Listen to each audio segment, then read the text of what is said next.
దేవుని స్తోత్రం. మీ అందరికి కూడా ప్రభు నామమున శుభవందనాలు. దానియేలు గ్రంథం 11వ అధ్యాయం. దానియేలు గ్రంథం 11వ అధ్యాయం అనగానే చాలా సంగతులు ఉన్నాయి, ప్రవచనాత్మకమైన సంగతులు. నలుగురు రాజులు, నలుగురు చక్రవర్తులు, వారు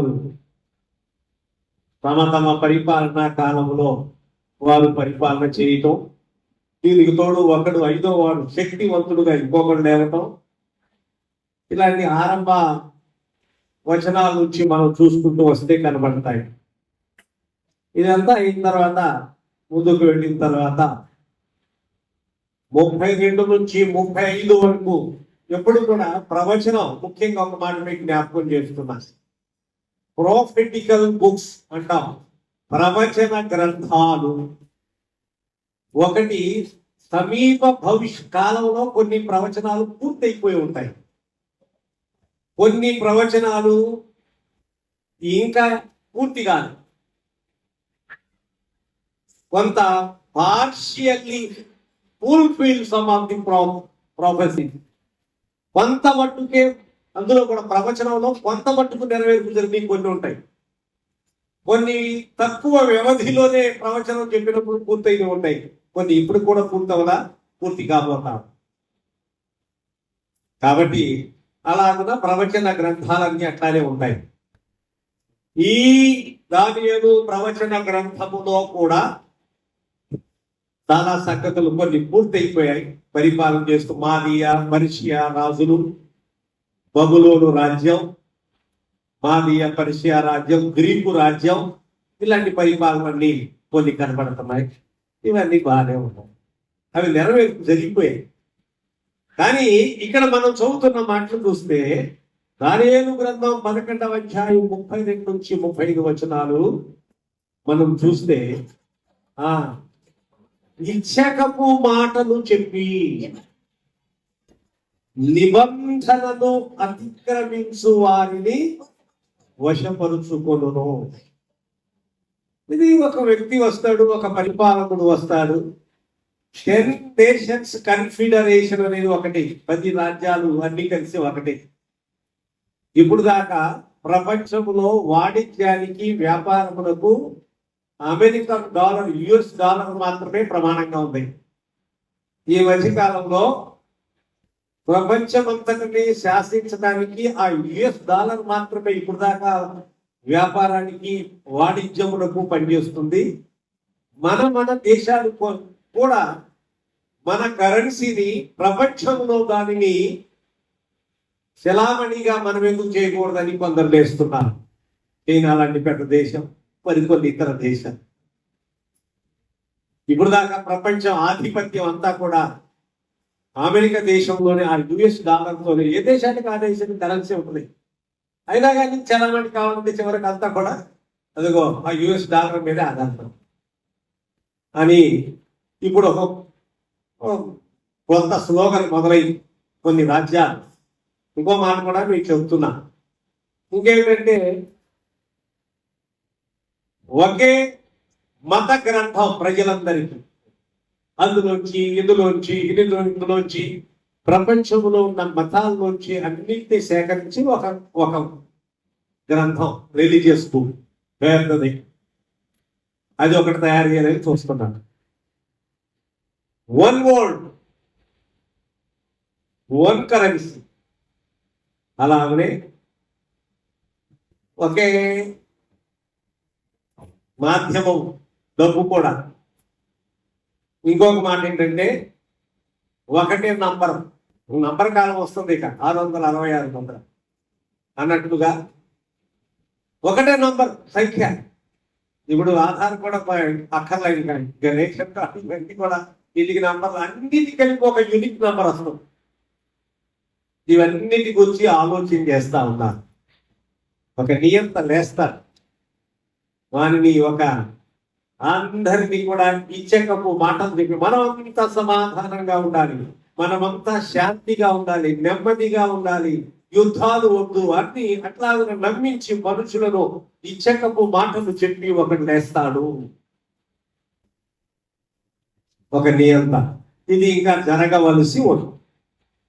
ఇదే సమయంలో ఆత్మ సంబంధమైన రీతిగా కూడా మనం అన్వయించుకున్నట్లయితే అంత్య దినముల యందు ఏం జరుగుతుందో మనకు కనబడతా ఉంది.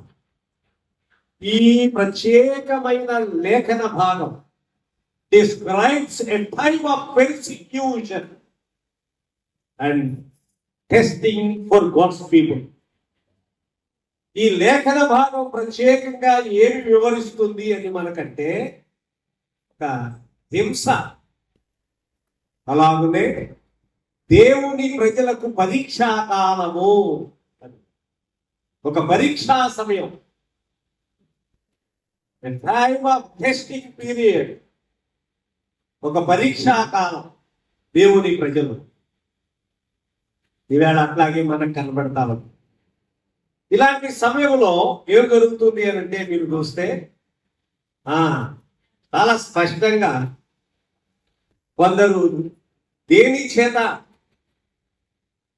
వారు దేవుని మార్గములో నుంచి తొలగించబడతారు, నిబంధన నుండి తొలగింపబడతారు అని అంటే the words reveals that some will be corrupted by flattery. Flattery అంటే అర్థం ఏంటంటే ఇచ్చకపు మాటలు. అదే తిమోతికి రాసిన పత్రికలో పౌలు అంటాడు, అంత్యకాలములలో అపాయకరమైన కాలములు, అంత్య దినాలములలో అపాయకరమైన కాలములు వచ్చును తెలుసుకో.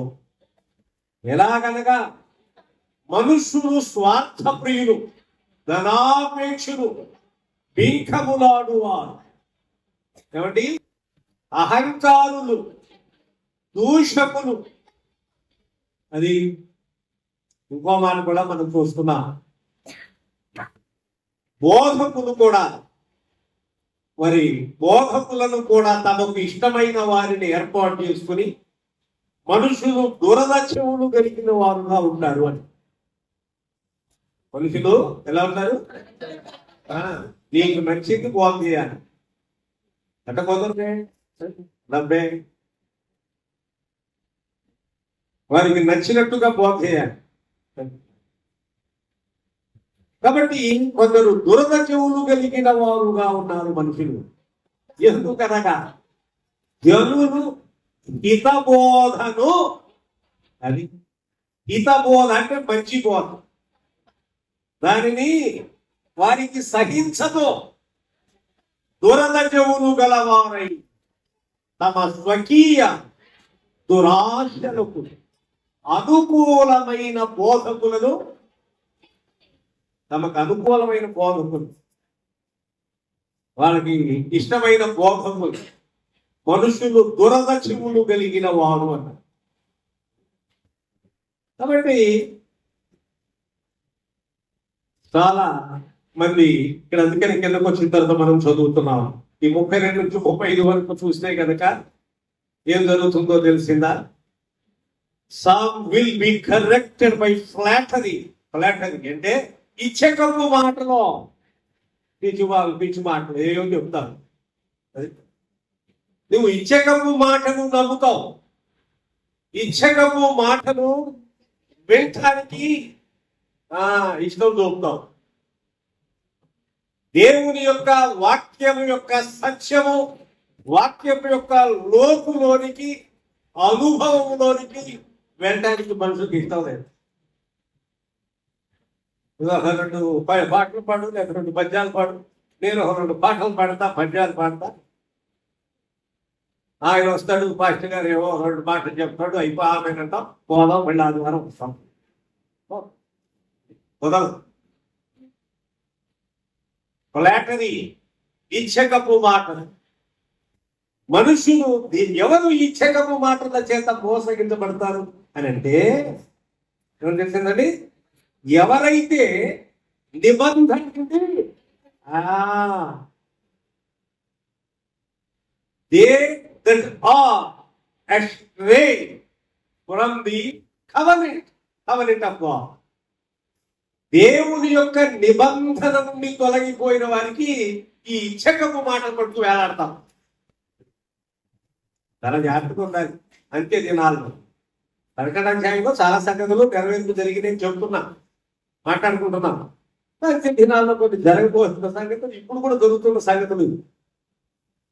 చాలా బుద్ధిమంతులు ఏముందో తెలిసింది అక్కడనా, బుద్ధిమంతులలో కొందరు, దానికి ముందు బుద్ధిమంతులు అనేకులు నానా బుద్ధిమంతులు అనేకులు బోధించుదురు గాని వారు బహుదినములు. అదుగండి, బుద్ధిమంతులు అనేకులు బోధించుదురు కానీ వారు బహుదినములు ఖడ్గము వలనను, ఏమండి, అగ్ని వలనను. చూసారా, చాలా మంది బుద్ధిమంతు. ఇదే దాని 12వ అధ్యాయం ఒక పేజీ తిప్పితే కనుక దానియేలు గ్రంథం 12వ అధ్యాయం 3వ వచనం, బుద్ధిమంతులైతే ఆకాశ మండలములోని జ్యోతులను పోలిన వారే ప్రకాశించెదరు. బుద్ధిమంతులు ఎవరండి? కాబట్టి ప్రభునందు ప్రియులారా, ఒక ట్రాన్స్లేషన్ ప్రకారంగా మనం చూస్తే వీళ్ళ గురించి ఏం చెప్పబడింది అంటే, బుద్ధిమంతుల దగ్గర ఏం చెప్పబడింది అంటే ఏమంటాము, జ్ఞానం. But those who are wise and have spiritual insight, అది కదా. ఎవరైతే జ్ఞానము కలిగిన వారు, అలాగునే ఆత్మ సంబంధమైన అంతర్దృష్టి కలిగిన వారు, అది ముఖ్యం. ఎవరు బుద్ధిమంతులు? నువ్వు బుద్ధిహీనుడు అంటే ఊరుకుంటారా? నువ్వు బుద్ధిహీనుడు 10 సార్లు పక్కవాడి రాదంటే ఎవరన్నా చూడు ఒకసారి చూద్దాం, అంతే. పెయిన్ పడతావా? అదే బైబిల్ ఏం చెప్తుంది? బైబిల్ నిర్వచనం ఏంటి బుద్ధిమంతులు అంటే? చాలా స్పష్టంగా. ఎవరు బుద్ధిమంతులు అండి అని అంటే చాలా స్పష్టంగా వాక్యం, those who are wise and have spiritual insight, ఆత్మ సంబంధమైన అంతర్దృష్టి. అది కాదు ఇన్సైట్ అంటే ఈ కళతో కాదు చూడటం, ఈ నేత్రంతో కాదు చూడటం. ఆ ఆత్మ సంబంధమైనటువంటి అంతర్దృష్టి కలిగిన వారు, జ్ఞానం కలిగిన వారు, వారు బుద్ధిమంతులు. మీరేం చేస్తారు? చాలా మందికి బోధిస్తూ ఉంటారు, అయితే వారు చాలా ఇబ్బందులకు ఎదురవుతాం. కష్టాలు, బాధలు, ఇబ్బందులు, అగ్ని వలన, ఖడ్గము వలన. మనం అనుకుంటాం నిజంగా ఇదే మాటలు లిటరల్ గా, అక్షరార్థంగా. ఒడిశాలో మనకు తెలిసినటువంటి కుటుంబం ఒకటి, వారిని వెలివేశారు. భీమా మడకం అనేటువంటి ఫ్యామిలీ పూర్తిగా వెలివేయి వారి మీద దాడి చేశారు. పెర్సిక్యూషన్, హింస కలుగుతుంది బోధకులకు. జ్ఞానము చేత ఆత్మ సంబంధమైన అంతర్దృష్టితోటి మనుషులకు బోధించి దేవుని యొక్కకు మనుషులను నడిపిస్తున్నటువంటి వారు సాధారణమైన పని కాదు. మీకు అది కొంచెం కష్టం వచ్చింది అనుకోండి, బాధ వచ్చింది అనుకోండి, సాధారణమైన విశ్వాసులు, ఓడ మీద కూర్చున్నటువంటి విశ్వాసులు లాంటి వాళ్ళు ఉంటారు చూశారు. అయితే అటు దూకుతారు, లేకపోతే ఇటు దూకుతాడు తిరిగి వచ్చి తిప్పలు. అందుకని గోడ మీద అన్నారు. గోడ మీద ఉన్నటువంటి పద్ధతిలో ఉన్నటువంటి విశ్వాసులు కొంచెం బాధ కలిగింది అనుకో, ఇబ్బంది కలిగింది అనుకోండి, ఏం చేస్తాను తెలిసిందా? ఉంటే ఉంటా, లేకపోతే వదిలేసి అవతల పడేస్తావు దేవుడు, అంతేగా. నిన్న దినాన ఒక ఫైర్ యాక్సిడెంట్ జరిగింది. ఒక మంచి గొప్ప మందిరం డిసెంబర్ 20వ తారీఖు 2023వ సంవత్సరం ప్రతిష్ఠ చేయబడింది. పెద్ద మందిరం, కోట్ల రూపాయలతో కట్టినటువంటి మందిరం. ఎట్లా జరిగిందో తెలియదు. ఫైర్ యాక్సిడెంట్ జరిగి కాలిపోయింది మొత్తం. సౌండ్ ప్రూఫ్, అసలు లోపల ఏం వినబడదు. అద్భుతమైన సిస్టమ్ అంతా. పెద్ద మందిరం acres ఆఫ్ ల్యాండ్ లో 2 ఎకరాలు పై చిరుకున్నారు, దాంట్లో కట్టారు. ఎట్లా ఫైర్ యాక్సిడెంట్ అది ఫైర్, మరి ఒకవేళ షార్ట్ సర్క్యూట్ జరిగిందో ఏమో సరికి వివరాలు తెలియదు. ఇవాళ పొద్దున్నే ఆయన నాకు తెలిసి మేమిద్దరం ఒక పెళ్లిలో కలిసాం. మంచి బోధకుడు ఆయన, బాగా బోధ చేస్తారు. చాలా సంవత్సరాల కింద ఒక పెళ్లిలో కలిసాం. నాకు తెలుసు ఆయన వాళ్ళ బాబు కుర్రాడు గమనిస్తుంది. పొద్దునే వేడ స్టేట్మెంట్ ఇచ్చారు. ఆయన ఓపెన్గా ఆన్లైన్లోకి వచ్చి యూట్యూబ్ ఛానల్లో మాట్లాడుతూ ఎవరేమి ఏమో జరిగింది, ఇది ఎందుకు జరిగింది తెలీదు, పోలీసు వారు ఇన్వెస్టిగేట్ చేస్తున్నారు, కానీ మీరేమి అధైర్యపడవద్దు, ఇదిగో ఈవేళ ఆరాధన ఈ క్యాంపస్లోనే ఉంటుంది, రండి మీరందరూ. గుంటూరు ఓల్డ్ సిటీలో ఉండకపోవచ్చు, ఉండదు, ఇంకో చోట ఇంకో సెంటర్లో ఉండదు, కానీ మెయిన్ చర్చిలో మాత్రం ఆరాధన జరుగుతుంది, అందరూ 10 గంటలకు రండి అని ధైర్యంగా నిబ్బరంగా పొద్దున్నే ఆయన ప్రకటన చేశారు. పెద్ద పాస్టర్ గారు అంటే ఆ డాడీ, పెద్ద పాస్టర్ గారు కూడా ఆయన బోధ చేస్తారు, ఆయనే వస్తారు, మీరు అందరూ కూడా అటెండ్ అవ్వండి. ఏడుస్తూ కూర్చోాల. ₹1,00,000 అంత బూడిద మిగిలింది, అంత కాలిపోయింది మొత్తం. అది క్రైస్తవ విశ్వాసం. వాటర్ పెరుగుతూనే ఉంటుంది, ప్రజలు పెట్టుకుంటా విడుదూపుతూ తెలియదు కదా. ఒక బలమైనటువంటి వ్యక్తి విశ్వాసములో అదే చదివేది, అగ్ని వలన ఖడ్గము వలన హింసింపబడును, చెరపట్టబడి హింసింపబడును. చూసారా, బుద్ధిమంతులు అనేకులను దేవుని దగ్గరకు నడిపిస్తున్నటువంటి వారికి ఇన్ని హింసలు కావు, ఎన్ని బాధలు వస్తున్నాయి, ఎన్ని కష్టాలు వస్తున్నాయి.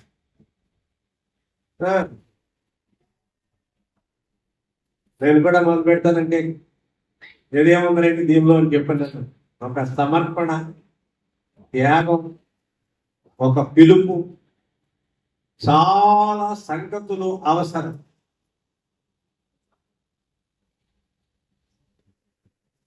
కాకినాడలో పట్టణంలో రఘుయేలు గారని ఒక ఆయన ఉన్నారు. ఆయన మంచి సేవ చేస్తా ఉన్నారు చాలా కాలం. 11 మంది పిల్లలు పోయారు. ఎక్కడికి? పెళ్ళి, ఏదో పెళ్ళి ఉందని పిల్లలు, అది ఎక్కడో ఫంక్షన్ ఉంది, పెళ్ళి ఫ్రెండ్ అని పోయారు. వచ్చిన తర్వాత వీళ్ళు నదిలో, గోదావరి నదిలో ఈత కొట్టుకున్నానికి లోపలికి పోతారు. ఏమండి, 3 మాత్రమే బయటికి రాగలిగారు.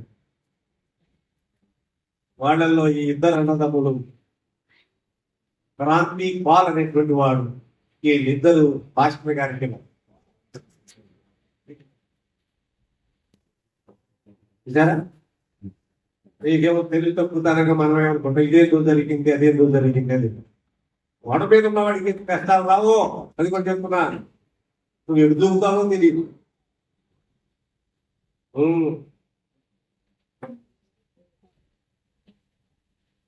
బాగా దేవుని కొరకు బలమైన సాక్షులుగా ఉన్నటువంటి వారికి చాలా లోపాలు ఉంటాయి. నువ్వేమనుకున్నావు, నాకు అన్ని జరుగుతుంది కాబట్టి నా భక్తి ఎక్కువ, నా ప్రార్థన ఎక్కువ అనుకున్నావు. అది కాదు, అన్నిసార్లు అలా భావిస్తే తప్పు ఉంటుంది. నా ప్రార్థన ఇక్కడ తిరుగులేదు, నేను ఏదంటే అది జరుగుతుంది, అన్ని జరుగుతుంది అనుకున్నావు. తప్పు, పొరపాటు. ఏమండి, ఒకసారి కనుక నీవు నీ చుట్టూ ఉన్నటువంటి చుట్టూ ఉన్నటువంటి కంచెను కనుక తొలగిస్తే ఏం చేస్తాడో చూద్దాం. అప్పుడు చెప్తాడు యోగు అని అంటాడు సైతాన్, ఫిర్యాదు. దేవుడైన యెహోవాకు ఏమంటాడు? ఇదిగో నువ్వు తన చుట్టూ కంచె వేశావు, తనను ఆశీర్వదించావు, తనని వర్ధిల్ల చేస్తున్నావు. ఒక్కసారి తన ప్రొటెక్షన్ తొలగిస్తే ఏం చేస్తాడో చూద్దాం. రా తొలగిస్తున్నా. దేవుడు ఏమైనా చేయగలిగారా యోగుని సైతాన్ని? కాబట్టి మనం ఎప్పుడు కూడా ఒకటి అనుకోకూడదు. మహా గొప్ప భక్తులు అనేక మంది భయంకరమైన జీవితాల నుండి ఉన్నవారిని బోధించి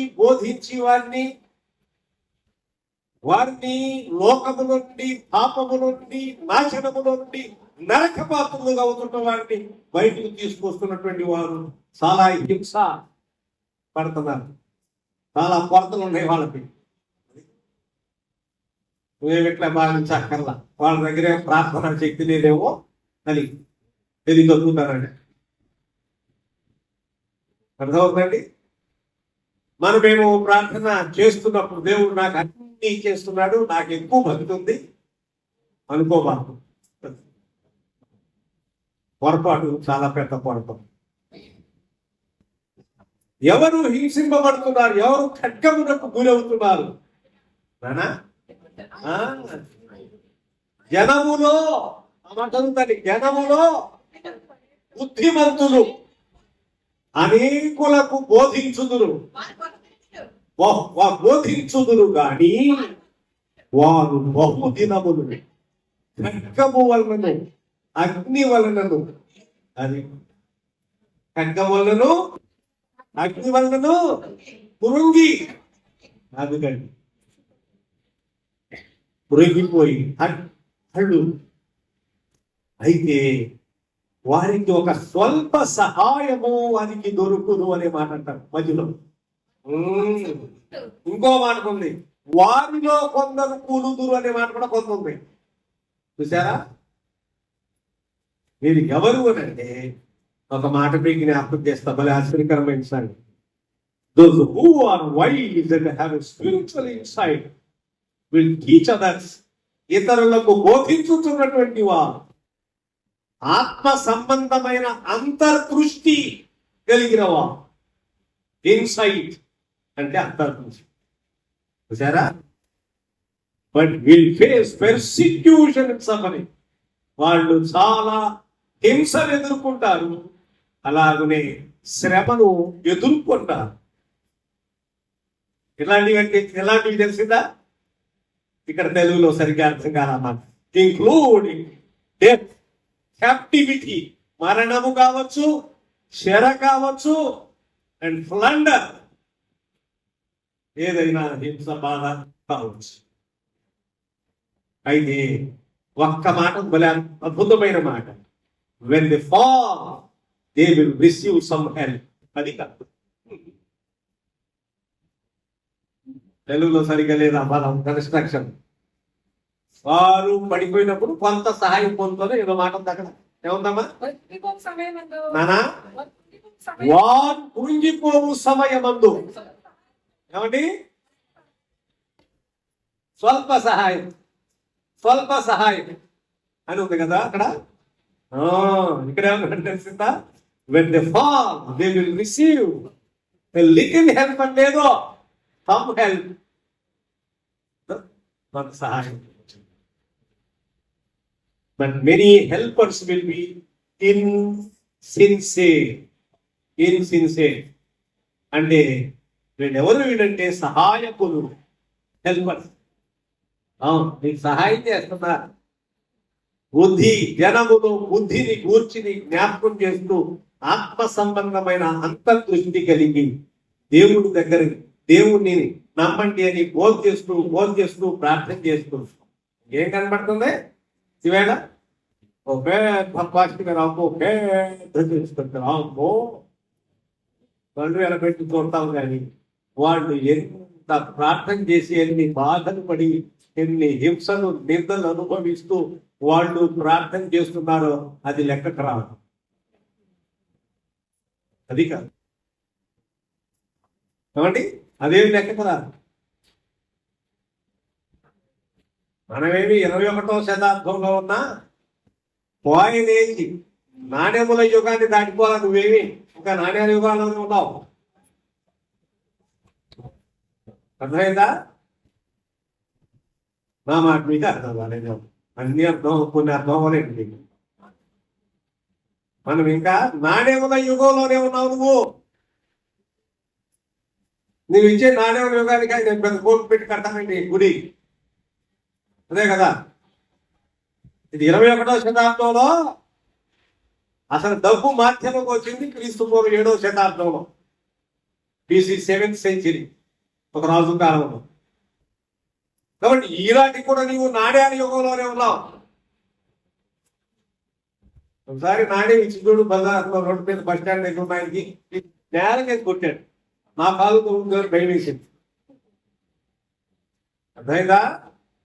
21వ శతాబ్దంలో మేము క్రీస్తు పూర్వం 7వ శతాబ్దంలో ఉన్నాము. కొట్టేటండి ఈ మాత్రానికి ఎవరు ఏం చేయగలుగుతారు?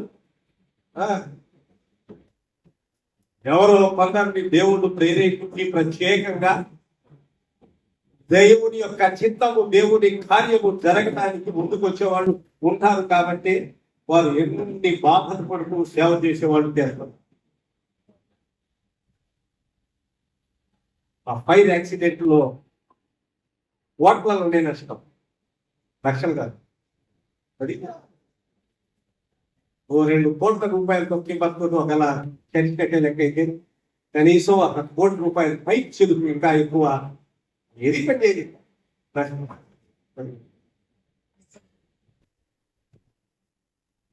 ఎంతమందికి ప్రార్థన చేసి ఎంతమంది దేవుడి దగ్గరికి నడిపించి ఏమండి ఎత్తి బాధలు పడుతాం. నువ్వేమో ఇచ్చకపు మాటలు చెప్పి కొందరు ఇచ్చకపు మాటలు వినడానికి పోతున్నావు. ఇచ్చకపు మాటల చేత నిబంధన నుండి తొలగించు వారున్నారు. జాగ్రత్త. గోడ మీద ఉన్నట్టు బాగా ఉండు గట్టిగా. ఏమండి ఏమోనండి ఎటు ఎటు వస్తో గోడ మీద కూర్చుంటారు, ఉంటే ఇటు ఉంటారు, లేకపోతే అడ్డు ఉంటారు అన్నట్టు బాగా. ఎసుకున్నది చేదా ఎసుకున్నది చేదా ఎసుకున్నది చేదా ఎసుకున్నది చేదా పరమ చేరగా నీవెళ్ళే పరమ చేరగా నీవెళ్ళే ఆమోదలి సాగినా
when they fall, they will receive some help. వాళ్ళు పడిపోయినప్పుడు, కొన్ని ఆపదలు వచ్చి, కష్టాలు వచ్చినప్పుడు, జనం వచ్చినప్పుడు, అగ్ని వంటి శ్రమలు వచ్చినప్పుడు, ఖడ్గము వచ్చినప్పుడు దేవుడు వారికి సహాయం చేసి చూసారా.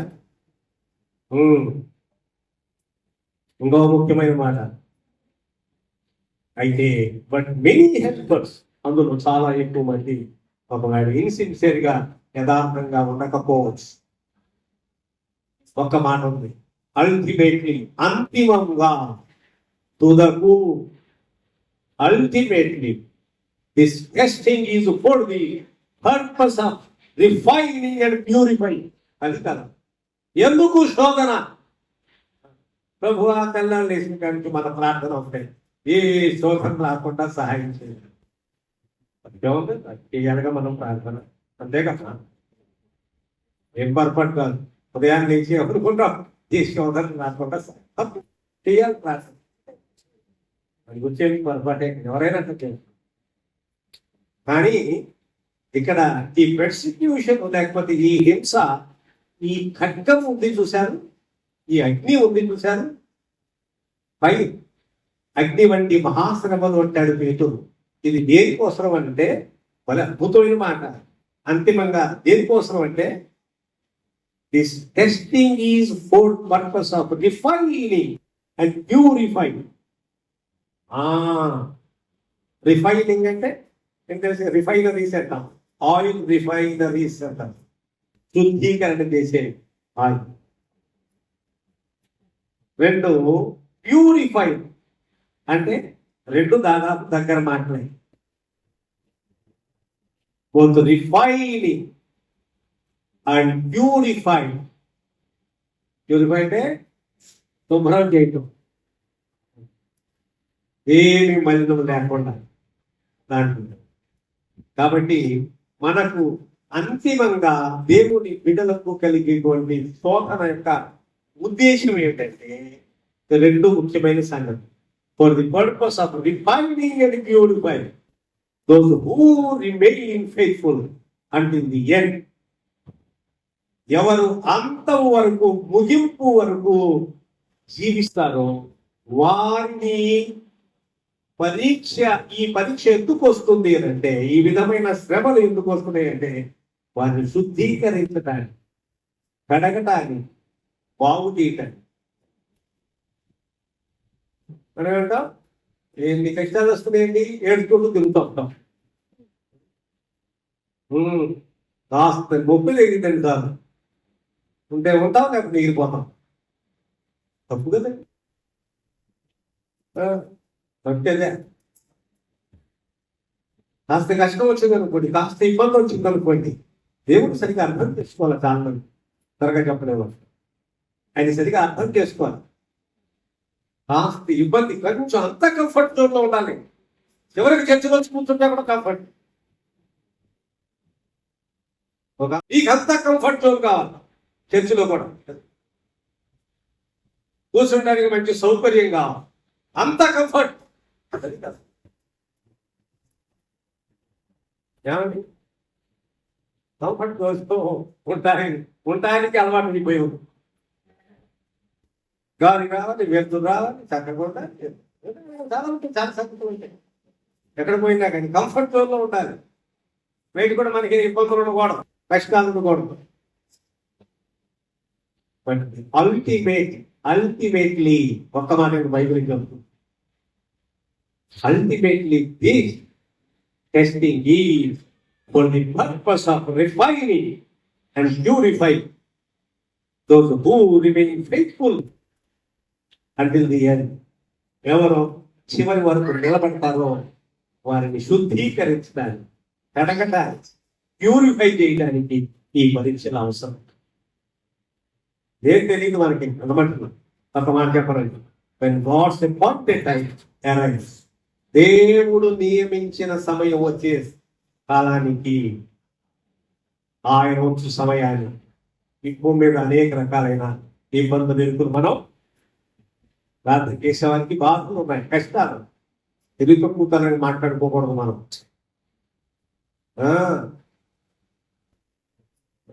ఇవన్నీ కూడా వాస్తవంగా ఒప్పుకోవాలి.